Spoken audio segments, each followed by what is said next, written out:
In June 2024, I started a research project to explore how unconscious bias is impacting the way that leaders make choices and decisions, particularly unconscious bias towards persons of different generations. Since then, I have acquired 317 data points and have used this to analyze the impact of bias within an organizational setting. And I'm using this video to share with you some key insights as to why bias is that silent saboteur to your leadership. My name is Dana Hayesburg. I'm a business consultant and a leadership expert specializing in multi-generational teams. And this video is to give you some key insights into an area that is often considered to be very frivolous and often within the Caribbean context, because we don't have research around the area, leaders find themselves in a position where they are unable to take action or unable to make linkages with their success. So let me take you behind the scenes of this journey and this process. For approximately 15 months, I have been gathering data from persons who hold leadership positions from as low as supervisory, because at the supervisory level, you're leading people, and as high as executives, to ascertain how they are perceiving people within their organizations based on the generations that they are from. The goal is to determine how bias is impacting overall bias within the organization, and overall bias looks at how is this actually influencing decisions in a way that you are not aware of. So I'm not going to pretend that everybody knows what bias is all about. So let me tell you what bias is defined as. Bias is defined as a level of prejudice or a preset belief system related to somebody because of an attribute. So it can be because of the generation they come from, it can be because of their gender, and numerous other things. In this instance, what I was looking at is the impact of unconscious bias. And the idea of unconscious bias is that by virtue of you not being actively aware that this bias exists, you are operating under the notion that you are being fair, you are being objective, you are not choosing specific characteristics of a person to determine how you make decisions related to them and or relating to the work that they do. Yeah, I know that was a mouthful.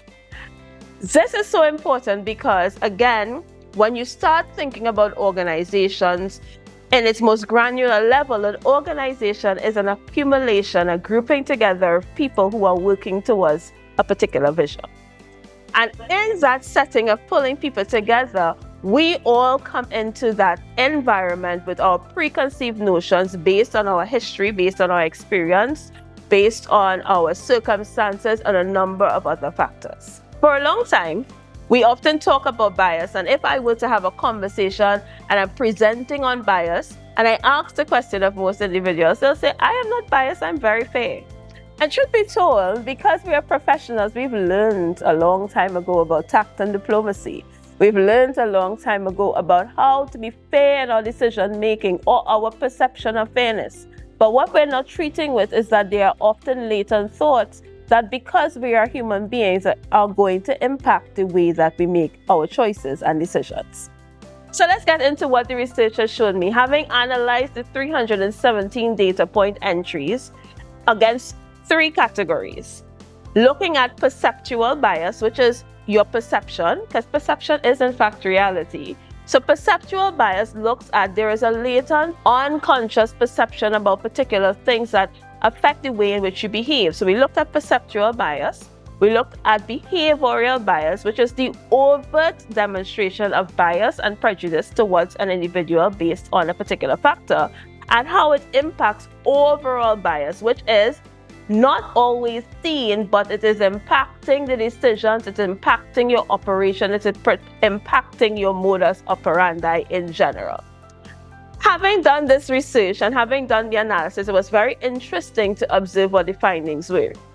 The findings showed that behavioral bias had a lower impact on overall bias in decision making, meaning your overt behavior was not very biased, and therefore it doesn't seem to have as high an impact on the overall bias in an organization. Whereas the perceptual bias was much higher. Perceptual bias meaning your thinking. So your thinking bias had a greater impact on your decision making, or your bias in your decision making. And there was also a linkage with the perceptual bias and behavior. Makes sense, because as you think, you act. This is one instance where we actually see the research. We see the research telling us that within the Caribbean context, we perceive ourselves to be objective, but there is a latent bias, often called stereotypes and mental shortcuts, that result in a bias on how we treat with our people. Very important to note. That looks like putting young people in the tech box and old people in the retirement box. And you would reason to yourself, but that's just being critical and objective. It is only in the cases where it's relevant, but what we find through the research is there are instances where age has no part to play in the decision-making process. Yes, it is a deciding factor. What was also interesting in this process is that when I did the research, I gave the participants their results, meaning I gave them their own level of bias for them to understand where their unconscious bias lies. Do you know what was their number one response? I can't believe my level of bias is this high. People were shocked. People were perturbed. Comments came to me that, oh my goodness, I truly thought that I was very objective and far more open-minded. Now, when we come to matters that are related to soft skills, and when it comes to matters that are related to things like perception and bias, it is very difficult to capture factually what is actually taking place. And so therefore, even your idea of whether you are biased or not tends to be totally subjective and without any empirical evidence, which is why most people were shocked. Here's another harsh reality about it. Nobody, literally nobody, is absent of bias. Because as long as we're living in this world, we've had experiences, and those experiences shape the way that we think, and those experiences shape the way that we make decisions. And that's why I absolutely love this research, and I can't wait for you to read the published paper. Because at the end of it, now we have empirical evidence that suggests this is an exploratory study.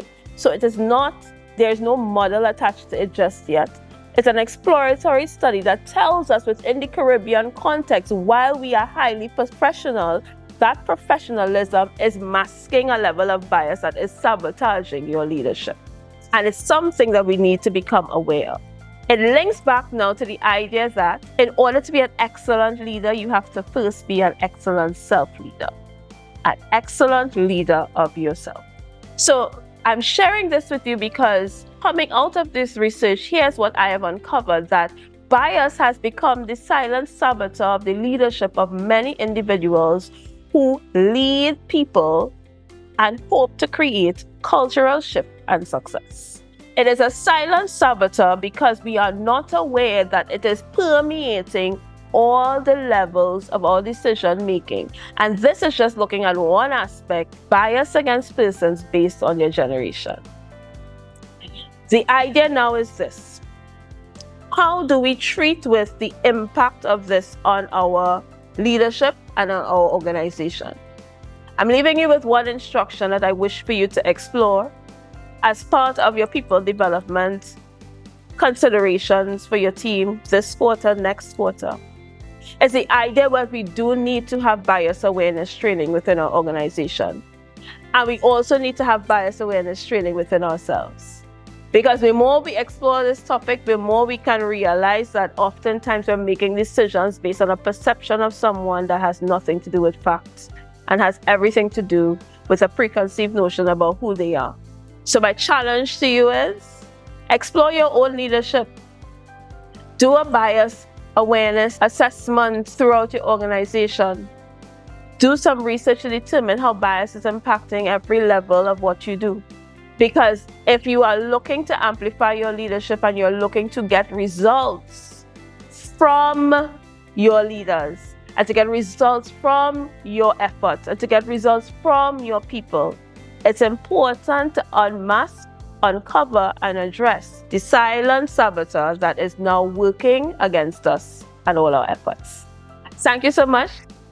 I'm looking forward to reading this paper, and I'm looking forward to doing more research in this area so that we can strengthen the way that we make decisions, we address training, and we make policies within our organization.